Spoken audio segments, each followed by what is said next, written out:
बाइने की थाली।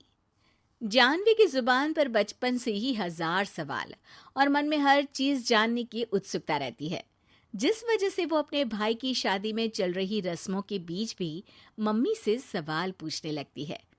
मम्मी, जब लड़की वालों ने आपको अपनी इतनी बड़ी लड़की दे दी, तो फिर भी उनसे सामान लेना गलत नहीं है क्या? इस पर कोई भी जानवी की बात का जवाब नहीं दे पाता और उसे इग्नोर करते हुए रस्में निभाते रहते हैं। शादी संपन्न होती है और भाभी घर आ जाती है, जिसके बाद जानवी के सवालों का सिलसिला अब भाभी के साथ शुरू होता है।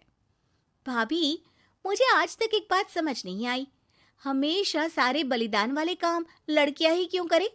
मतलब अपना घर, परिवार, दोस्त, पुरानी जिंदगी सब कुछ छोड़ लड़कियां ससुराल आए, फिर वहां सबका दिल जीतने की कसरत भी वही करे, और लड़कों का क्या? बस तैयार हुए, दूल्हे बने और दोबारा अपने घर आकर बैठ गए। दीदी, मैं ससुराल में हूँ, जवाब कंट्रोवर्शियल हो जाएगा, इसलिए आप अपने ये दुनिया हिलाने वाले सनसनीखेज सवाल अपने पति से करना, क्या पता वो जवाब दे पाए। भाभी की बात पर हंसते हुए जानवी वहां से चली जाती है। कुछ दिनों बाद उसकी शादी कबीर से हो जाती है। अब ससुराल में कुछ दिन तो जानवी किसी से कोई सवाल पूछे बिना रह लेती है, पर फिर एक शाम दरवाजे पर खड़ी सास को बुजुर्ग भिखारी पर चिल्लाते हुए देख लेती है। अरे मुझे पता है तुम सबके पास खूब पैसा होता है, पर फिर भी हम जैसे शरीफ लोगों को परेशान करना होता है, और फिर जब कोई पैसे ना दे तो तुम उसका खून भी कर देते हो। क्रिमिनल होते हो तुम सबके सब।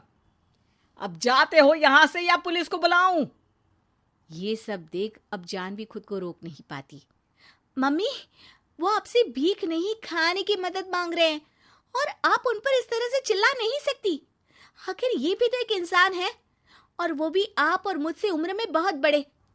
बाकी किसी चीज का नहीं तो कम से कम उनकी उम्र का ही ख्याल कर लीजिए। बहू का ऐसा रूप देख सास को तो जैसे शौक ही लग जाता है। जानवी भिखारी को खाना देकर वहां से भेज देती है, लेकिन इसके बाद से ही सास का उसके प्रति रवैया बदल जाता है। मुझे तो लगा था बहुत शांत बहू लेकर आई हूं, पर ये तो पूरी ज्वालामुखी निकली। अरे इतने दिनों से ये रंग क्या एक भिखारी के सामने अपनी सास की इज्जत उतारने के लिए छुपा कर रखे थे? और कौन से रंग बदलना सिखाकर भेजा है तेरे माँ बाप ने तुझे? मम्मी जी, रंग का तो पता नहीं, लेकिन मेरे मम्मी पापा ने मुझे हर ढंग में गलत के खिलाफ खड़े होना जरूर सिखाकर भेजा है। बहू का जवाब सुन सास गुस्से में वहां से चली जाती है, जिस पर पीछे खड़ा सब कुछ सुन रहा कबीर जानवी के पास आता है। जानवी, मैं मानता हूं तुमने जो किया अच्छे के लिए किया, पर मम्मी से ऐसे नहीं बोलना चाहिए था। अब उन्हें मनाने की जिम्मेदारी तुम्हारी ही है। पर मैं कैसे? मुझे तो कुछ भी पता नहीं है। तो उसके लिए मैं हूं ना। कुछ दिनों में ही सकट का त्योहार आ रहा है, तुम बस बायने पर मम्मी को देने के लिए एक सुंदर साड़ी ले आना, तुम्हारा काम बन जाएगा। ये कहकर कबीर वहां से चला जाता है, लेकिन व्रत और त्योहारों से अनजान जानवी कंफ्यूजन में वहीं खड़ी रह जाती है, जिस पर वो भाभी को फोन लगाकर सारे व्रत और उनके महत्व समझती है। और उन्हें जानने के बाद वो बाइने की साड़ी तो खरीद लाती है, लेकिन इसी के साथ उसके मन में अब नए सवाल पैदा होने लगते हैं। इसी तरह सकट के व्रत का दिन भी आ जाता है। हे भगवान, एक तो सुबह से भूखी, ऊपर से ये सवालों के बुलबुले पेट में उठकर और तहलका मचा रहे हैं। अब क्या करूं, किससे पूछूं? जानवी अपने आप से ये सब बोल ही रही होती है कि सास और कबीर उसके सामने आ जाते हैं। बायने और पूजा की सब तैयारी कर ली? हाँ जी, वो तो कर ली, पर क्या पर? फिर कोई सवाल है? पूछ लो, कहीं पेट में उसे रखे रखे एसिडिटी ना हो जाए। ज्यादा कुछ नहीं, बस पूछना था कि जब ये व्रत बच्चों और दाम्पत्य जीवन की सुख शांति के लिए होता है, फिर इसमें व्रत सिर्फ हम लेडीज ही क्यों रखती हैं? हिस्सेदारी तो दोनों की होती है ना? जानवी की बात सुन इस बार तो सास भी सोचने पर मजबूर हो जाती हैं। ये तो मुझे नहीं पता, और ना हमने कभी किसी से पूछा। बस जो बड़े बुजुर्ग रिवाज बना गए वही चल रहे हैं। इसकी भी कोई वजह जरूर होगी। अच्छा, और ये बायने की वजह? अब बायने से तुम्हें क्या दिक्कत है?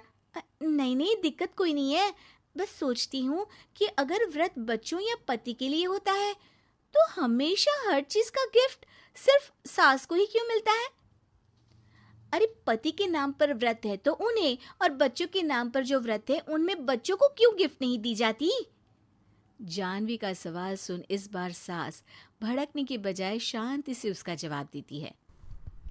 वैसे ये सवाल एक बार मैंने भी अपनी सासू माँ से किया था, तो जवाब मिला कि सास की वजह से ही पति मिला है, इसलिए एक थैंक यू और इज्जत की तरह उन्हें ये बायना दिया जाता है। और बच्चों वाला तो मुझे भी नहीं पता।